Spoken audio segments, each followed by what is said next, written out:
नमस्कार आदाब, आप देख रहे हैं बीपीएन लाइव न्यूज। भारत की आवाज, ताज़ा अपडेट आप तक पहुंचाना और आपकी जानकारी बढ़ाना हमारा उद्देश्य है। पारदर्शिता के साथ आपके पास खबर एंकर हेमलता के साथ पूरी खबर देखने के लिए लाइक करें, सब्सक्राइब करें। आगरा, कुष्ठ रोग में रोगाणुरोधी प्रतिरोध ड्रग रेजिस्टेंस उपचार को मजबूत करने के लिए कुष्ठ रोग से अत्यधिक प्रभावित राज्यों की समीक्षा बैठक हुई। आईसीएमआर, राष्ट्रीय जालमा कुष्ठ एवं अन्य माइकोबैक्टीरियल रोग संस्थान, आगरा में दिनांक 29 से 31 अक्टूबर तक कुष्ठ रोग में ड्रग रेजिस्टेंस उपचार को मजबूत करने के लिए एवं फार्माकोविजिलेंस की शुरुआत और कुष्ठ रोग से अत्यधिक प्रभावित राज्यों की समीक्षा बैठक चल रही है। इस बैठक में भारत के 15 कुष्ठ रोग प्रभावित राज्यों के राज्य कुष्ठ अधिकारी प्रमुख रूप से शामिल हैं। जालमा संस्थान में 29 अक्टूबर से 31 अक्टूबर 2025 तक चलने वाली इस बैठक में भारत में कुष्ठ रोग के नए मामले, कुष्ठ रोग के दवा प्रतिरोधी ड्रग रेजिस्टेंस मामले, उपचार, परीक्षण और कुष्ठ रोगियों में विकलांगता जैसे मुद्दों पर चर्चा की जा रही है।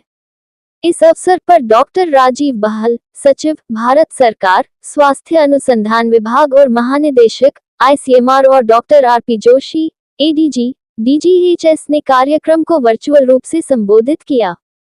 इस बैठक में doctor Sunil Gitte, DDDG, central leprosy division, doctor Lily Gangmei, ADG, central leprosy division New Delhi और 5 संस्थान के निदेशक भी देश में कुष्ठ रोग की स्थिति की समीक्षा के लिए भी शामिल है।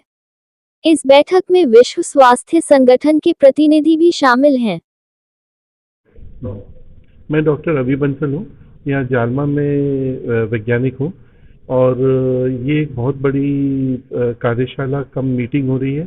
यहाँ पे 15 राज्यों के जिला राज्य कुष्ठ अधिकारी यहाँ आए हुए हैं, जहाँ पे थोड़ी कुष्ठ की समस्या ज़्यादा है और उनकी समीक्षा की जा रही है। इसके साथ साथ कुष्ठ में दवाइयों के खिलाफ रेजिस्टेंस की समस्या थोड़ी बढ़ती जा रही है, या जिसे हम कहते हैं प्रतिरोधक क्षमता, शायद वो थोड़ी बढ़ती जा रही है। तो उसके निवारण के लिए भी यहाँ पे चर्चा हो रही है और साथ में जो कुष्ठ रोग के लिए दवाइयाँ हैं उसके बारे में और आगे अच्छी अच्छी और दवाइयाँ लाना और किस तरह से उपचार को हम लोग अच्छा कर सकते हैं उसकी भी चर्चा की जा रही है। जालमा का भूमिका इसमें ये है कि हम लोग इसमें निरंतर शोध करते रहते हैं। आप लोगों को मालूम है जालमा एक बहुत अग्रणी संस्थान रहा है कुष्ठ रोग के शोध में, और हम लोग शोध से कैसे पूरे प्रोग्राम को मदद कर सकते हैं। भारत सरकार के सब जो अधिकारी हैं, जो कुष्ठ रोग में सबसे बड़े अधिकारी हैं जो काम करते हैं, वो सभी आए हुए हैं और हम कैसे उनको शोध के थ्रू सपोर्ट कर पाएंगे, कैसे नई उनको दवाइयाँ या वैक्सीन या फिर। मैं doctor Sunil Gitte, DDG leprosy, central leprosy division Nirman Bhawan से आईसीएमआर जालमा इंस्टीट्यूट के माध्यम से हमने यहाँ पे 3 दिन का एएमआर वर्कशॉप एंड जो लेप्रोसी के जो हाई एंडेमिक डिस्ट्रिक्ट है उनका रिव्यू आयोजित किया गया। उसमें जो लेप्रोसी में जो हमारा भारत सरकार ने जो टारगेट रखा है 2027 तक हमें उसको जीरो ट्रांसमिशन पूरे इंडिया में करना हो, तो उसमें सबका योगदान बहुत जरूरी है। स्टेट का कंट्रीब्यूशन है, जो रिसर्च इंस्टीट्यूट है जैसे जालमा, आईसीएमआर के कुछ और अदर इंस्टीट्यूट है, उनका सहयोग रहेगा रिसर्च एंड ट्रेनिंग पार्ट में। वो जो 3 दिन का वर्कशॉप है, जो पहले दिन में ये इस पे डिलिब्रेशन हुआ या वर्कशॉप में बहुत सारे ऑब्जेक्टिव करके कि हम जो एएमआर सर्विलेंस है, जो लेप्रोसी में जो हम एमडीटी दवा देते हैं उसका सर्विलेंस के लिए हम भारत में जितने भी हाई एंडेमिक राज्य हैं उसमें हम कैसा ये प्रोग्राम को आगे लेके जा सकते हैं, उसकी स्ट्रेंथनिंग कैसे की जा सकती है, उस पर जालमा इंस्टीट्यूट के बहुत सारे साइंटिस्ट ने इनपुट दे दिया। और जालमा में